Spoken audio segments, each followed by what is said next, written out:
Hello, this is wmpyr. Here to share with you guys my opinion, my first impressions on the Netflix slash BBC Dracula. I just finished watching all three episodes, and yeah, well, first of all, I just saw a review on YouTube where it was a very detailed review. They did a really good job breaking it down and everything, but they felt like, for some reason, they said they didn't think it was that unique. I highly disagree. I think this Dracula, this story that's being told, is very, very unique. They did say they enjoyed the relationship between Dracula and Van Helsing, the cat and mouse kind of chemistry, I guess. They said they enjoyed that. I absolutely agree. Um, to me, this Van Helsing was awesome. Phenomenal. Phenomenal Van Helsing. Really stood out. Um, the 1931 version of Dracula had an excellent Van Helsing as well, where when he was going at it with Dracula, where they're kind of like where they first meet and they're bickering a little bit against each other, you know, that still comes to mind that Van Helsing can stand toe to toe with Dracula, maybe not physically, but in other ways. And this one to me captures that.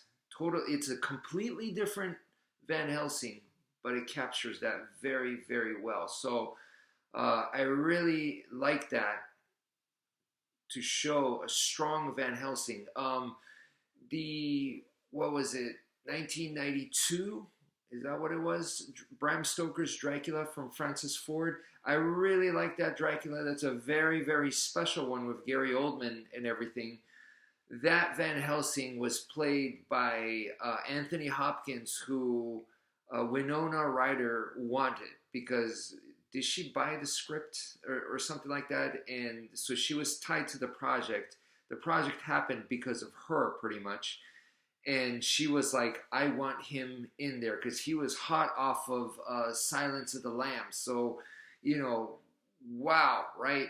But the portrayal, or the way it was written or whatever, that Van Helsing to me it was more so the fact that Anthony Hopkins was playing it. We're like more excited about that.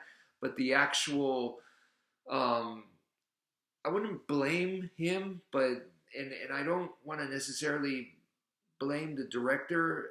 I just, the portrayal to me it was, Dracula stole the show. Van Helsing felt more like an afterthought. In this one here, Van Helsing is awesome. Awesome. It felt like a Sherlock Holmes. It it made me feel like I have a crush on Van Helsing, because she was so awesome. So let me just put it that way. Dracula, who is, of course, it's the story's about him. This is about Dracula. So, who are you going to cast? What kind of person? How are they going to play it? All of that, of course, is very, very interesting. Episode 1, episode 2, episode 3. Each one is like a movie length. So the way that I watched it was, I would watch half of an episode. So essentially, I watched it 6 times, is the way I broke it down, rather than watch it in 3 times, And let's see. I liked episode 1 very much. Episode 2 also just blew me away. Episode 3, I didn't really like that much. I tried to, but it was almost like all of a sudden the director changed, the writer changed or something, and I was like, what happened to episode 3? Episode 1 and 2 for me was like, it was so cool. And it normally, episode 1, I would say a half of it takes place in Dracula's castle. The other half is at the monastery, the nuns' place. In the story, Jonathan Harker gets rescued by these nuns. um, where he recovers and all that. But that normally in movies is portrayed so fast. It's like a minute or maybe it's seconds.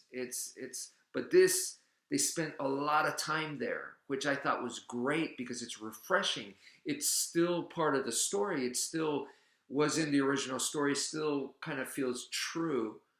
But since no other movie really focuses on that area, this was refreshing. And then the other thing was in episode two, on the ship Demeter, it was pretty much, episode two was all aboard the ship. 90% of it was all about that. And once again, that's another thing in the Dracula movies. It's, they don't spend a whole lot of time on the Demeter.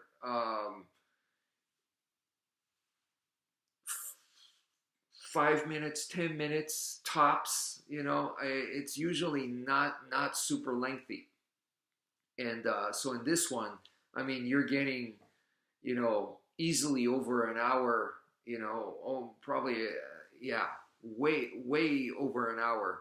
You know, of footage of the Demeter and what's going on there. And so they go into, they, you know, rewrote it kind of, and it was fascinating. I enjoyed it. I enjoyed it very much.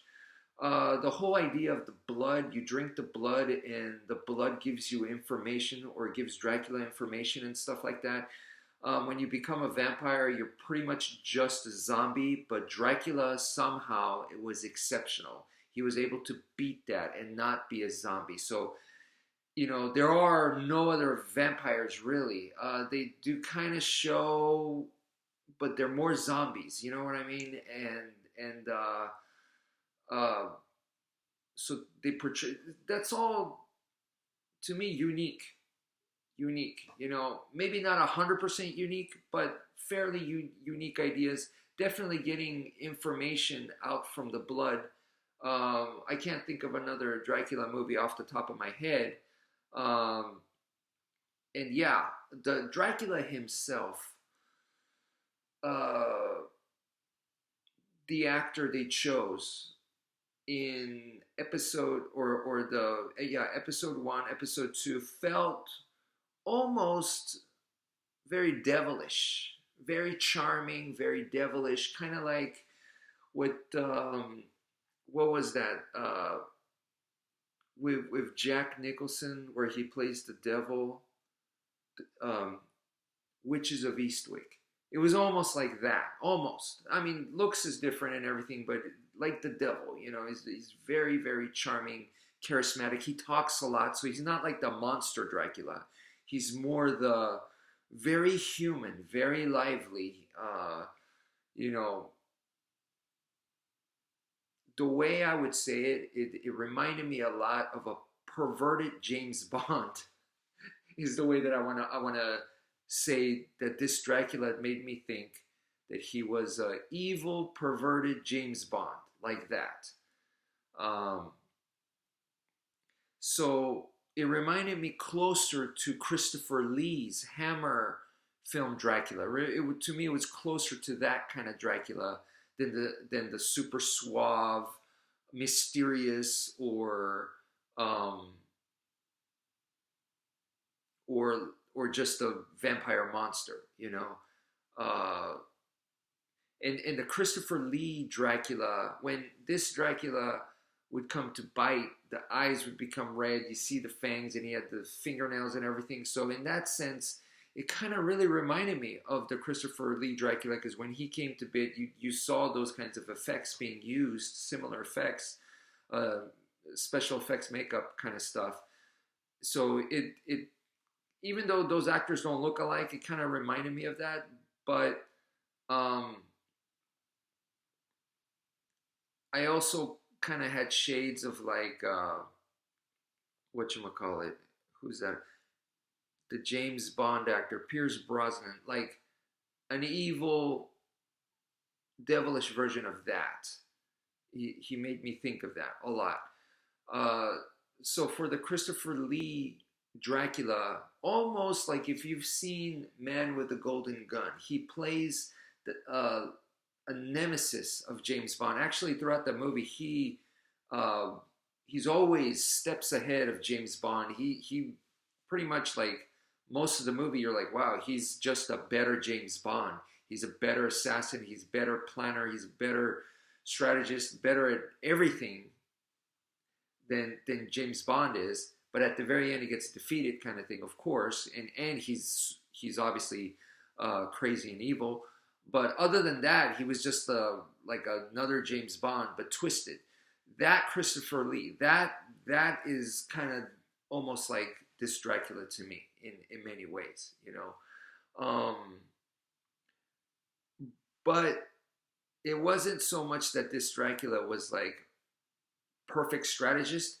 It was almost like he was just having fun a lot of the times. He's just messing around and yeah, he's like, if you make a deal, you can make deals with him, you know, and I mean, he's still very clever. It's and he's, you know, he'll kill you in a heartbeat. So he's very dangerous and whatnot. But he definitely had kind of that devilishly charming personality.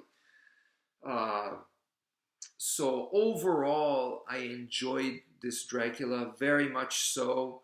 Is it my favorite? No. Is it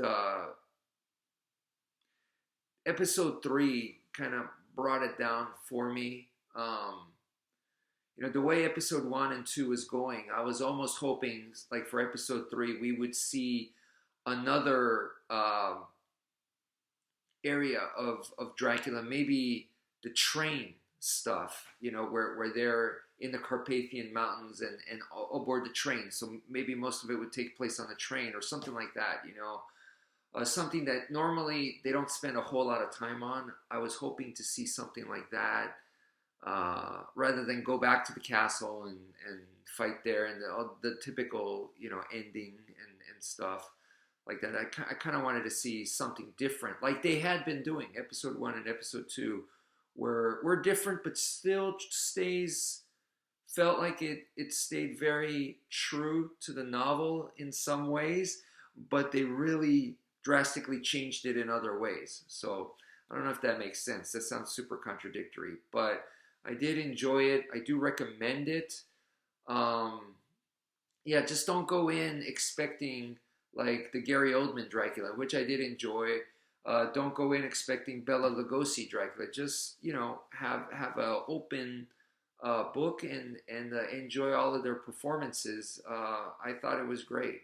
Sister Agatha blew me away. I think we're gonna be seeing that actress a lot more after this, and possibly the Dracula actor as well. So anyway, that's it for now. Thank you for viewing and take care, folks.